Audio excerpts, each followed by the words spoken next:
Hello everyone, today in this video I'll be showing you guys how to copy and paste images from Safari to any other application on your iPhone.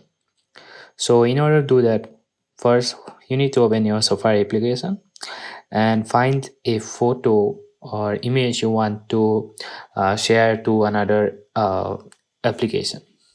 So in my case, I am taking this picture as an example. So after selecting your picture, what you need to do is hold here once and this will pop up. And from here, you need to just click the copy option. And after copying the photo, go to your desired social media platform or any messaging app. I am using WhatsApp in my example. And after that, go to your friends and family members inbox.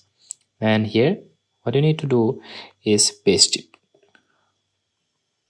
As you can see, the parrot has appeared. From here, you just need to tap this button and the image will be sent to your person you want to share. So yeah, that's how you do it.